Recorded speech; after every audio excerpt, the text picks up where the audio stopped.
as ek stil word, om by U te wees, bedaar my hart se donker vrees, as ek U hart klop, teen my wang kan voel, verstaan ek wat die woord bedoel.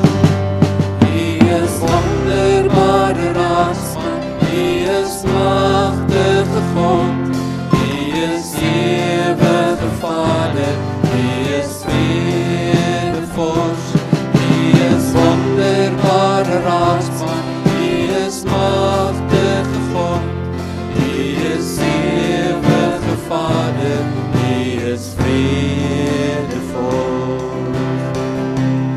As ek stil word, om by U te wees, bedaar my hart se donker vrees, as ek U hart klop, teen my wang kan voel, verstaan ek wat die woord bedoel.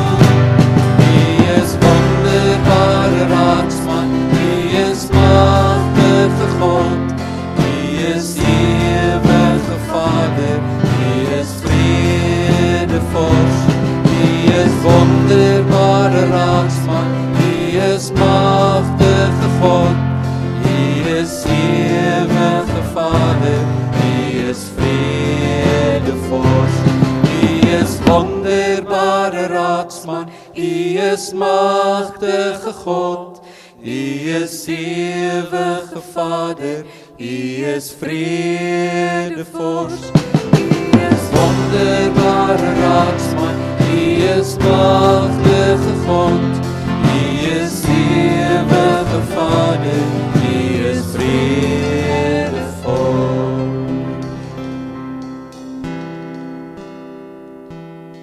Here, dit is vir ons 'n wonderlike plek om te kan stil word by U, Here. By U waar ons rus vind, by U waar ons vrede kry. Here, by U waar ons gemoed stil raak. Here, dankie, dit is 'n ongelooflike groot stuk seën. Here, want ons elke dag is so 'n gehardloop van vanmôre tot vanaand, van vanmôre tot vanaand, Here. Dat U die een is, die plek is, waar ek kan sê, hier kan ek stil raak. Hier kan ek met my Here praat. En hier weet ek, my stem word gehoor, want my God luister. Dankie Here vir daai groot seën. Dankie Here dat ons vanmôre weer rondom die woord kan stil raak, so 'n bietjie rustig raak vanmôre. Here, wil ek vra dat U hierdie volgende halfuur in besonder sal seën, Here. Elkeen wat hierdie boodskap hoor, vir Chris wat vir ons die boodskap moet bring, Here. Dankie dat dit ons stil word tyd kan wees. Spesiale tyd saam met U. Here, nie 'n tyd wat U sê, jy's een van die massas, kom dat ek tog maar hoor wat jy sê nie, maar dat U hier langs my kom sit, langs elkeen kom sit, en U sit die arm om my skouer, om elkeen van ons se skouer, en U sê, ek luister vir jou, aandagtig, met aandag. Dankie Here. Dankie Here. Amen. Goeiemôre liewe vriende. Dit is baie lekker om julle vanoggend weer by ons te hê. Ons sien elke Sondag op Facebook hoe u inklok en sê u is hier en hallo sê. Ons wil vir elkeen van julle ook vanmôre sê hallo, welkom by ons. En ons hoop dis regtig vir julle 'n lekker tyd saam met ons.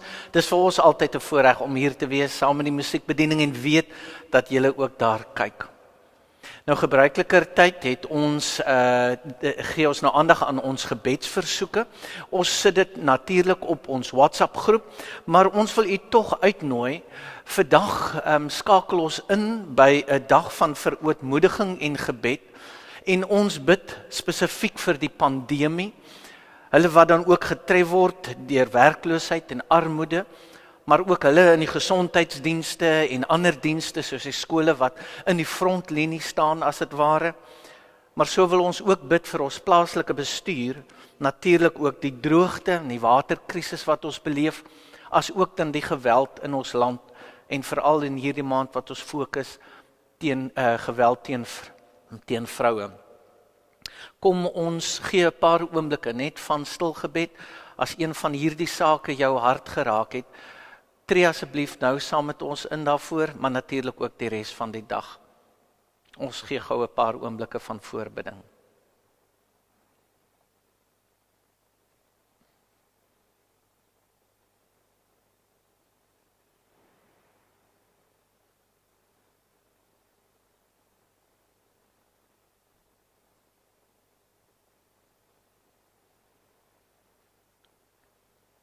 Amen. Ja, vriende, ek wil u uitnooi om in die loop van hierdie dag ook deel te neem aan hierdie inisiatief, 'n dag van verootmoediging asseblief. Wanneer jy onthou, stel jou horlosie, 'n wekker of ietsie, maar bid gedurende die dag ook spesifiek vir hierdie sake. Nou, ek en Toby is die afgelope paar weke besig met 'n reeks met die titel Lesse geleer in donker tye, en vandag begin ons met 'n volgende les, en dit is die les dat God altyd aan die werk is. Nou, gepraat van lesse, baie dankie vir die van u wat reeds vir ons terugvoer gegee het op WhatsApp en op Facebook en op e-posse, van die lesse wat julle geleer het, iets wat julle opnuut van God in hierdie tyd ervaar het. Wil julle nie aanhou om vir ons te stuur nie, asseblief neem die vrymoedigheid. Dit gee vir my en Toby 'n wonderlike perspektief oor wat die Here aan die doen is in ons gemeente in hierdie tyd. Maar dankie vir die van u wat reeds gestuur het, dit is besonders. Nou, die verhaal van Rut is 'n verhaal by uitstek wat vir ons wys dat God altyd aan die werk is, selfs al lyk dit nie so nie. Nou, julle ken die verhaal van Rut redelik goed, so ek gaan nie die verhaal lees nie, hier en daar gaan ek 'n teksgedeelte lees, maar kom ek tel net 'n paar hooflyne op in die verhaal. Rut se verhaal begin eintlik nog voordat sy haar skoonmoeder Naomi ontmoet het. Naomi en Elimelech bly in Bethlehem op Elimelech se plaas, en dan tree 'n hongersnood in. En hulle gaan dan na die land van Moab toe. Hulle het gehoor daar's 'n oes, en hulle trek dus uit hulle land uit, los hulle besittings en alles agter hulle, en gaan dan na die land Moab toe.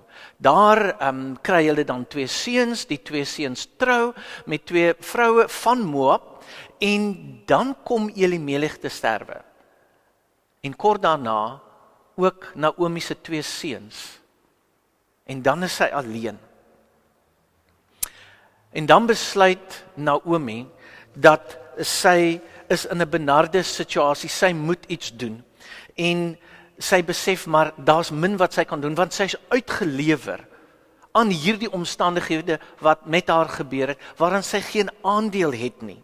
Sy's 'n weduwee, sy's kinderloos, en volgens die patriargale wette van daardie tyd, het sy ook geen status as vrou nie, en as 'n vrou wat nie 'n man of manlike erfgenaam het nie. Sy is uitgelewer, sy het geen regte nie, sy het geen waarde nie. En dan natuurlik, die plaas van Elimelech terug in haar tuisland, Juda, beteken vir haar niks nie, want sy mag nie self eiendom besit as 'n vrou sonder manlike erfgenaam nie. En om sake te vererger, natuurlik sit sy nou met 2 skoondogters, en sy moet vir hulle sorg. En boonop is hulle nog nie gelowige Jode nie. Hulle kom uit die landstreek Moab. En natuurlik bevind sy haar in hierdie vreemde land. Uitgelewer, sy's 'n bywoner. Sake kan nie slegter lyk nie. 'n Vrou wat alles gehad het alles verloor, as dit ware in 'n oogwink. En tog raak sake nog erger. 'n Droogte en hongersnood tref die land Moab. En nou gaan dit sleg. Dit gaan sleg met Naomi. Dit gaan so sleg dat toe sy later terug is in Bethlehem, toe sê sy vir haar vriendinne, moet my asseblief nie meer Naomi noem nie. Noem my liewers Mara, want die lewe het vir my bitter geword. Dis hoe sleg dit met haar gaan. 'n ramp het haar getref, en sy was eintlik onskuldig. Is dit iets waarmee julle kan identifiseer? Al so gevoel? Ook veral in hierdie grendeltyd? Ja, dis baie van ons ervaring. Maar in hierdie donker tyd breek daar vir Naomi lig deur. Dit begin deur dat sy hoor, te midde van die hongersnood en droogte nou in Moab, het die Here 'n groot oes in haar tuisland in Juda gegee. En daarom besluit sy sal maar haar goedjies oppak. En sy sal dan nou teruggaan na Bethlehem toe.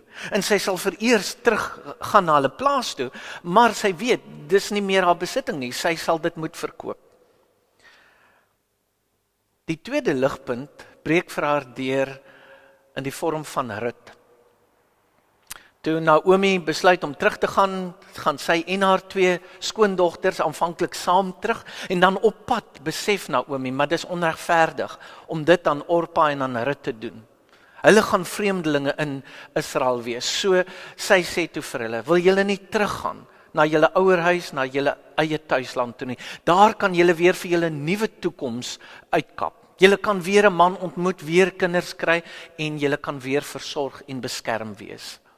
En natuurlik weet ons dan uiteindelik, hartseer, besluit Orpa om wel terug te gaan, maar Naomi, sy verbind haar, Rut verbind haar aan Naomi.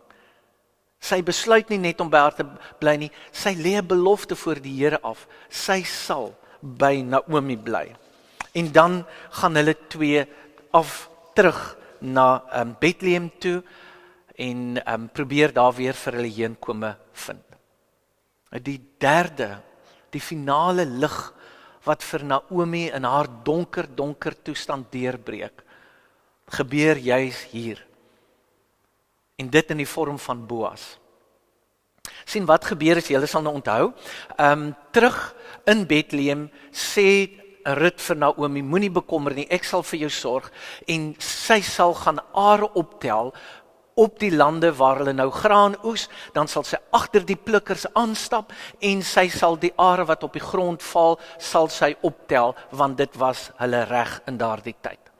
So gesê, so gedaan, gaan Rut die dag uit, en natuurlik ontmoet sy daar vir Boas, hy sien haar raak, hy sê vir haar, ek weet wat jy vir jou skoonma alles gedoen het, ek sal vir jou sorg, jy kan elke dag hier op my land kom optel, jy is welkom hier.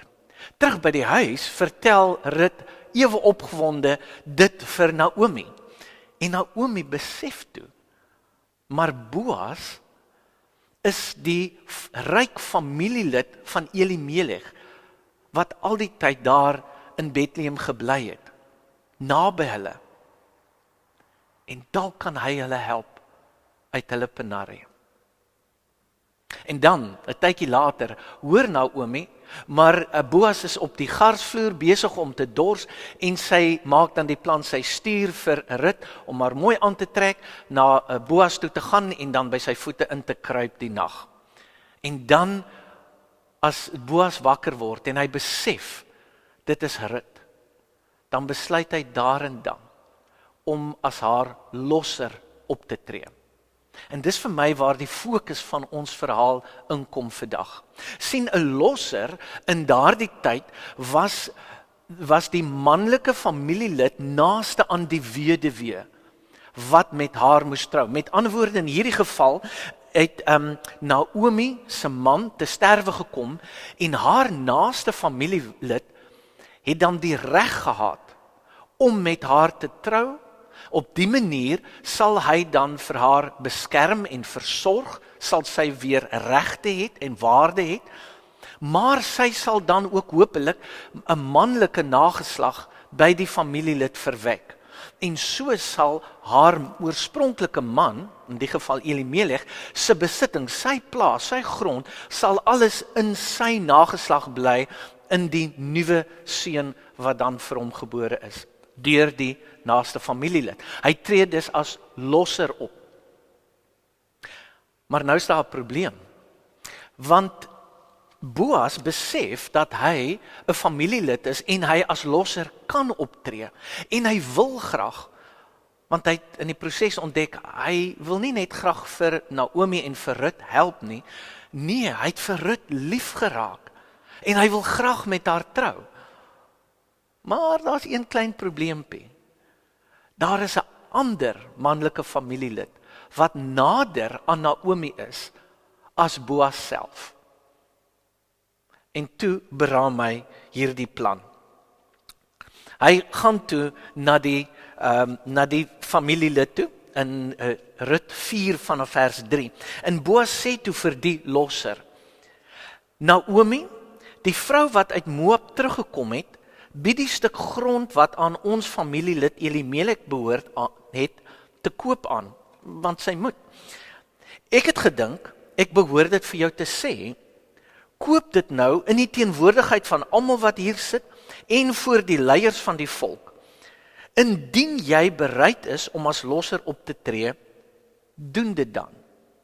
Maar indien nie, sê dit vir my dat ek dit weet, want ek is na jou die volgende een wat die lossersreg moet uitoefen. Nou moet julle mooi verstaan wat hier aan die gebeur is.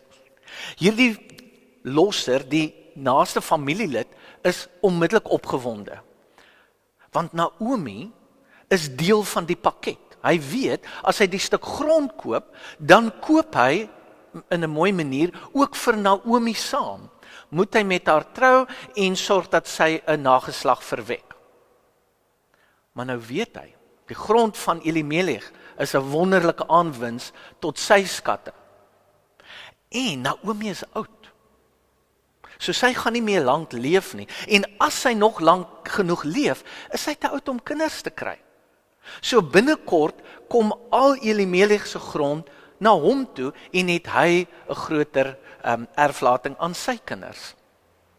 En hy besluit, dis reg so, hy sal dit doen. Maar net daar tree Boas na vore, want hy het geweet hoe hierdie losser se kop dalk mag werk. En hy sê vir hom, nee, dis goed so, maar onthou net, as jy die grond koop, kry jy vir Rut saam. En hierdie losser se kop gaan aan die draai, want hy besef, Rut is jonk, sy kan nog kinders kry. En as sy seuns kry, dan gaan hierdie grond van Elimelek dan na haar seuns toe en nie na hom en sy seuns toe nie. En net daar besluit hy, nee dankie, ek gaan liewers nie as losser optree nie. En soos hulle sê, die res is geskiedenis. Boas tree toe as losser op en hy trou toe met Rut. En hier sal 'n mens dink is die hoogtepunt van die verhaal. Die einde. Die prins wat op sy wit perd wegry in die sonsondergang met sy prinses. Want almal is nou versorg en beskerm. Die verhaal het 'n mooi einde. Maar nee, dis nie die hoogtepunt nie. Die hoogtepunt kom hierna aan die einde van hoofstuk 4. Waar ons lees in vers 13. Boas het toe met Rut getrou en hy het gemeenskap met haar gehad. Die Here het haar swanger laat word en Rut het 'n seentjie in die wêreld gebring. Die vrouens sê toe vir Naomi, aan die Here kom die lof toe, omdat hy vandag vir jou 'n losser gegee het. Mag die losser se naam bekend wees in Israel en mag hy vir jou vreugde bring en jou op jou ouderdom versorg. Die hoogtepunt van die verhaal lê in die geboorte van die seentjie. Want hierdie seentjie se naam was Obed. En Obed, sê die laaste vers vir ons, was die vader van Isaai en Isaai die vader van Dawid. En vir ons wat vandag hierdie verhaal lees, weet dat Dawid was die voorgeslag van Jesus Christus. Sien waaroor hierdie verhaal gaan. Die fokus is Boas wat as losser optree, die beeld wat hier vir ons geskep word, van God wat kom en mense uit hulle diepste, donkerste situasie verlos. En daarom vereenselwig ons osself met Naomi in hierdie verhaal. Veral nou in hierdie grendeltyd, voel dit vir ons, of ons onskuldig uitgelewer is aan 'n situasie wat net ons ondergang kan beteken. Ons voel soos Naomi, 'n vreemdeling, 'n bywoner in 'n land, uitgelewer aan die ander magte. Maar hierdie verhaal wil ook ons aandag skuif na Boas toe. Uiteindelik na Jesus toe. Want Boas is vir ons die toonbeeld van Jesus wat kom en as verlosser optree. Aan die een kant is hy die verlosser wat gekom het om ons eendag te verlos uit hierdie aardse bestaan. Dit weet ons. Hy het aan die kruis gesterf vir ons, sodat ons nie hoef te sterf vir ons sondes nie, maar met die Vader verenig kan word en vir ewig in die koninkryk in die hemel woon. Vry van hierdie wêreld waar ons maar net bywoners is, in 'n tentwoning bly. Die verhaal wil ons oog vorentoe trek na Jesus toe. Die wederkoms, die belofte wat vir ons vas staan. Maar ek dink die verhaal wil ook vir ons sê in die tweede plek, maar Jesus het nie net gekom vir een dag nie. In hierdie verhaal van Naomi wys God juis, hy kom om nou verlossing te bring, om ons nou te verlos uit ons hartseer, ons pyn, ons teleurstelling, ons vry te maak van ons angs en ons spanning waarmee ons leef, die kommer wat oor ons kom.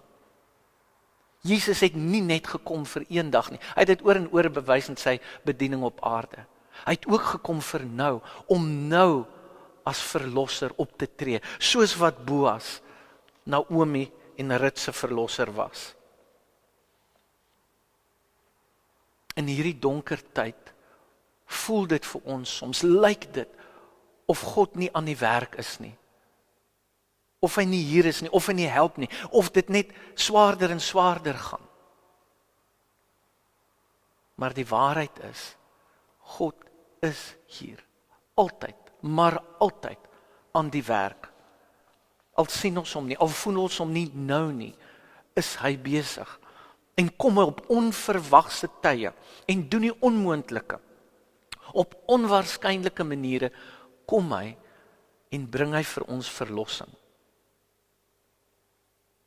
Laat ons vashou aan ons losser, ons groot verlosser, wat ons nie net eendag nie, maar nou ook sal verlos uit hierdie moeilike omstandighede.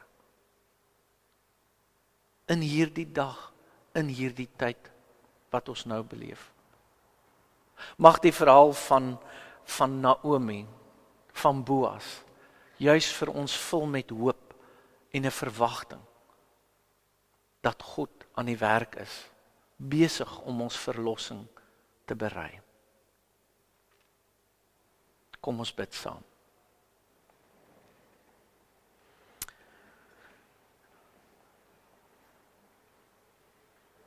Dink net vir 'n oomblik na, wat is dit?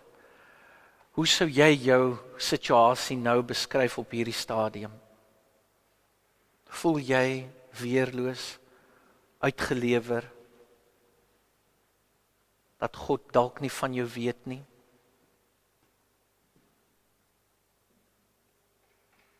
Here God, dankie dat ons kan weet, weer herinner kan word, aangespoor kan word om moed te bly hou, om te bly glo, dit wat ons weet, en dat U wel by ons is, dat U wel aan die werk is, besig om ons verlossing voor te berei.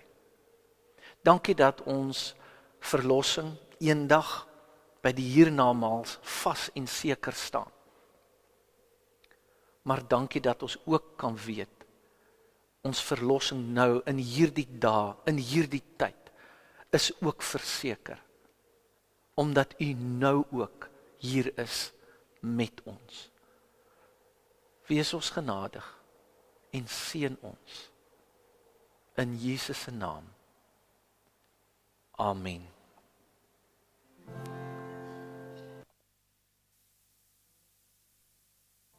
is in die naam van die Heer. Hy het hemel en aarde gemaak. My vertroue is in die naam van die Heer. Die lewende Heer wat ewig regeer, hy is die oorwinnaar, hy triomfeer. Halleluja, hy sal nooit teleur. Halleluja, hier het keer op keer. My hoop is in die naam van die Heer. Hy het hemel en aarde gemaak. My hoop is in die naam van die Heer. Die lewende Heer wat ewig regeer, hy is die oorwinnaar, hy triomfeer. Halleluja, hy stel nooit teleur. Halleluja, hier het keer op keer. Halleluja, hy stel nooit teleur. Halleluja, hier het keer op keer. Vriende, daar waar ons bly hoop, bly vertrou op die Here God met ons hele wese, waar ons glo dat hy wel aan die werk is, al sien ons hom nie. Daar en in sulke tye is dit so strome lewende water wat uit ons binneste vloei na die mense om ons. Hulle wat ook smag daarna om te weet dat God teenwoordig aan die werk is. Gaan met vrede, gaan met vreugde, want hy is aan die werk besig om ons verlossing voor te berei. Mag die genade van ons Here Jesus Christus en die liefde van God ons Vader en die kragtige werking van sy Heilige Gees met julle elkeen wees en bly, nou tot in ewigheid. Amen.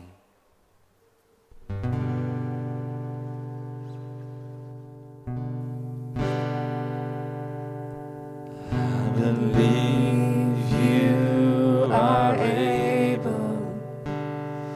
I believe you are good. I believe you are with me even now. I believe you are greater than every mountain that I face. I believe you will supply all I need. You're all I need.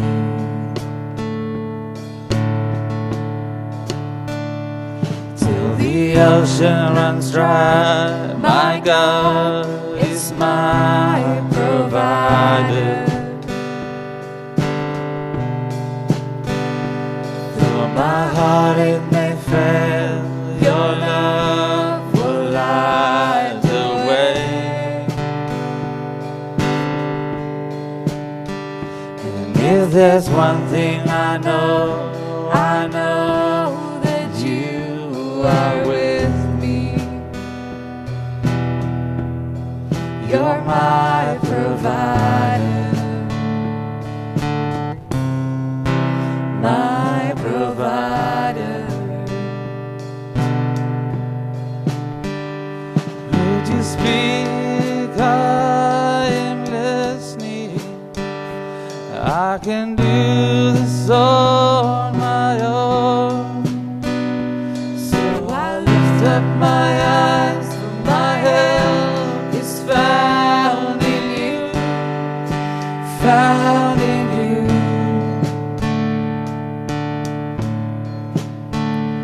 Till the ocean runs dry, my God is my provider.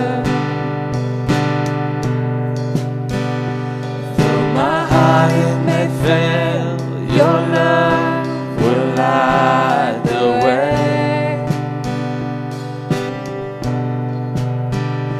And if there's one thing I know that you are with me. You're my provider,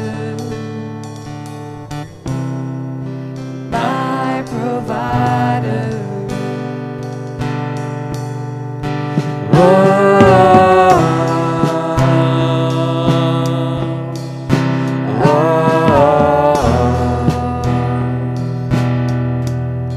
You're my provider, my provider.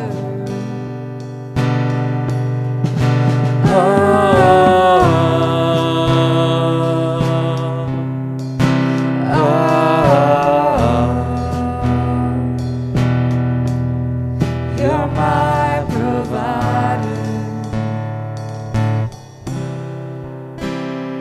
I believe you are able. I believe you are good. I believe you are with me even now, even now.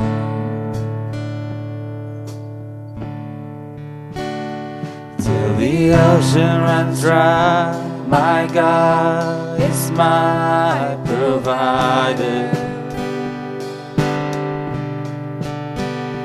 Though my heart it may fail, your love will light the way. And if there's one thing I know that you are with me. You're my provider, my provider. You're my provider, my provider.